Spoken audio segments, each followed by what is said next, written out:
ఏమండోయ్, ఇది మా కాలేజ్ కోర్ మెమరీస్లో స్పెషల్ రెసిపీ. మా ఫ్రెండ్ వాళ్ళ అమ్మగారు ఇది చేసినప్పుడల్లా తన బాక్స్ మేమే ఖాళీ చేసేవాళ్ళం. కందని చేతికి ఆయిల్ రాసుకుని పైన తొక్కంతా తీసి ఇలా క్యూబ్స్ లా కట్ చేసుకోవాలి. కాసేపు వాటర్ లో సాల్ట్, పసుపు వేసి ఈ ముక్కల్ని ఉంచితే వగరా దురద లాంటివి ఉండవు. శుభ్రం చేసుకున్న తర్వాత వాటర్ అండ్ సాల్ట్ వేసి ఈ ముక్కల్ని లైట్ గా మెత్తబడే వరకు బాయిల్ చేసుకోవాలి.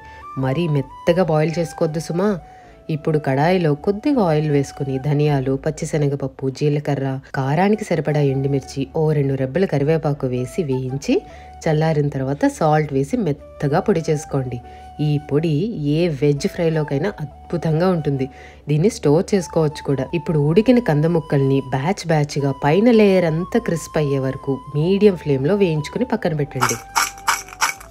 కడాయిలో 1 స్పూన్ ఆయిల్ వేసి కరివేపాకు, ఫ్రై చేసిన కంద ముక్కలు, ముందుగా చేసుకున్న పొడి వేసి కలిపితే ఒక అద్భుతమైన కంద ఫ్రై రెడీ. ఇది సైడ్ డిష్ గా అయినా సరే, మెయిన్ డిష్ గా అయినా సరే అద్భుత. డెఫినెట్ గా మీరు రెసిపీ దాత సుఖీభవ అంటారు చూడండి.